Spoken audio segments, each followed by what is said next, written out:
तो जैसा कि बच्चों हमने पहले पैराग्राफ में देखा था कि हमें अपने गुस्से पर काबू कर रखना चाहिए, क्योंकि गुस्से को अगर उस समय आपने रोक लिया तो एक भयंकर या फिर एक अच्छे दोस्त को खोने से आप बच गए, या फिर आप अपने टीचर को जवाब देने से बच गए, या अपने माता पिता को जवाब देने से बच गए।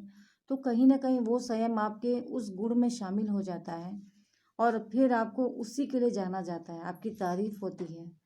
लोग कहते हैं कि हाँ, अगर कुछ भी डांट दिया जाता है तो बच्चा अपने आप पे कंट्रोल कर लेता है, वो उल्टा जवाब नहीं देता है, और ये आपके उस गुण को, आपकी क्वालिटी को बढ़ाता है बच्चों, आपको एक अच्छा बच्चा बनाता है। ठीक है, अब हम सेकेंड पैराग्राफ देखते हैं।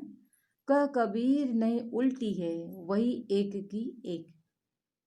अर्थात बच्चों, कबीरदास जी कहते हैं कि उल्टा जवाब ना देकर अगर उसे वहीं रोक दिया जाता है, कबीरदास जी यही कहते हैं कि उल्टा जवाब ना दोगे, अगर आप अपशब्द का जवाब अपशब्द से ना देकर आप वहीं रुक जाते हो और एक आपके चेहरे पर एक छोटी सी मुस्कान आ जाती है, तो सामने वाला वहीं रुक जाता है, फिर वो आगे नहीं बढ़ जाता। जैसा कि बच्चों एक छोटी सी कहावत तो हम सभी को पता है कि ताली हमेशा दो हाथ से बजती है। एक हाथ से ताली बजेगी नहीं, और दो हाथ जब मिलता है तब ताली बजी। ठीक इसी प्रकार से बच्चों, जब झगड़ा होता है या झगड़ा होने के लिए भी दो व्यक्ति आवश्यक होते हैं, एक सामने वाला पक्ष और एक आप स्वयं। अगर आपने कुछ अपशब्द कहा और सामने वाले ने मुस्कुराकर उसी वक्त उसे टाल दिया, तो कहीं ना कहीं उसने तो अपने बड़प्पन का आपको दे दिया पर्याय, उसने एक उदाहरण प्रस्तुत कर दिया आपके सामने कि आपने अपशब्द कहा लेकिन सामने वाले ने वो चीज़ को उसका उल्टा या आपको उल्टा जवाब नहीं दिया। तो यहाँ क्या होगा, वो झगड़ा समाप्त वहीं के वहीं हो जाएगा, क्योंकि वो फिर कुछ कह नहीं पाएगा।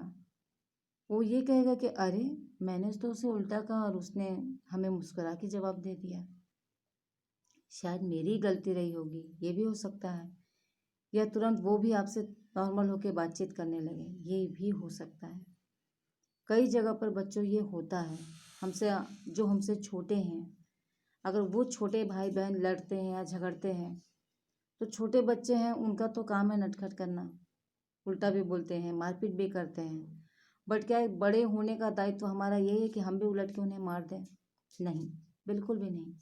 हम बड़े हैं, हमें हर एक चीज़ की समझ है, इसीलिए तो आप उससे हर एक मायने में बड़े हो, बुद्धि में बड़े हो, और आपके पास आप उन चीज़ों को जीत चुके हो, तो वही चीज़ को वो आपसे सीखता है, छोटा छोटा आपसे ही सीखता है।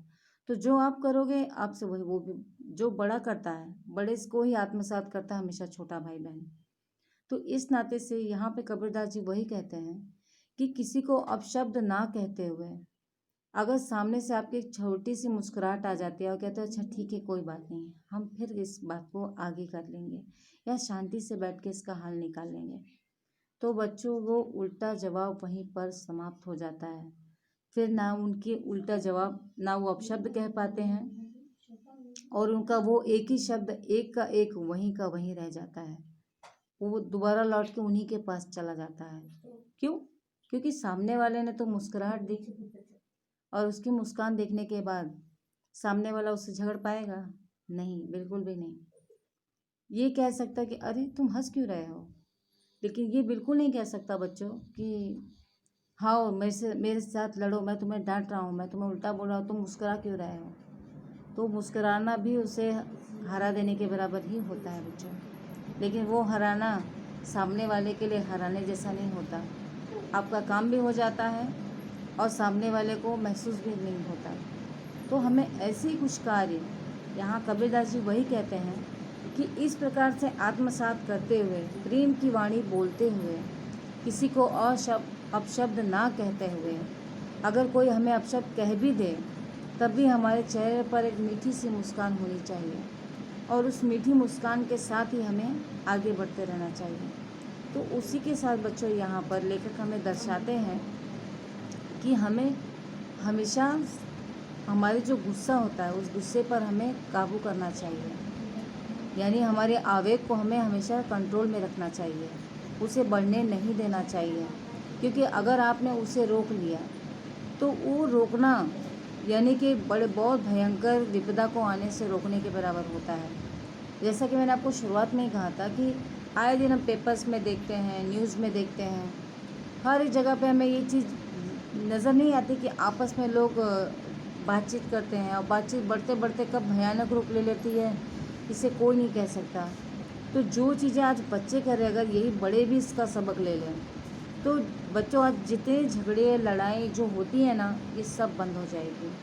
क्योंकि उसका पर्याय है कि वो एक अपने आप पे काबू अगर हो गया, हमने संयमता जहाँ दिखाई, संयमता दिखाने के साथ ही वो चीज़ वहीं समाप्त हो जाएगी। सामने वाले को अच्छा भी लगेगा और आपका झगड़ा आगे भी नहीं बढ़ेगा और सामने वाला दोबारा एक अपशब्द के बाद दोबारा एक दूसरा अपशब्द वो आपको नहीं कह पाएगा। और इसी चीज़ को दर्शाते हुए कबीरदास जी हमें बहुत खूबसूरती से उन्होंने कहा है कि आने को जो गाली आती है वो एक के बाद एक आती है और उसके जवाब देने जाएंगे तो अनेकों जवाब दे ले जाएंगे। जवाब में कहीं कमी आती है जब झगड़े लड़ाई होते हैं।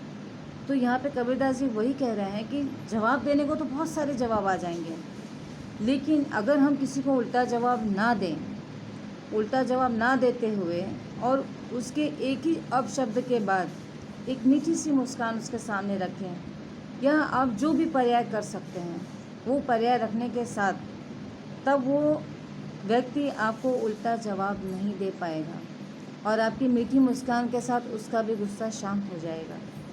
इससे क्या होगा, झगड़ा भी नहीं होगा और सामने वाले को ये भी महसूस हो जाएगा कि कहीं ना कहीं वो गलत है और फिर हो सकता है कि उस झगड़े को झगड़ा ना करके बैठकर बातचीत के द्वारा हम उसे सुलझा लें।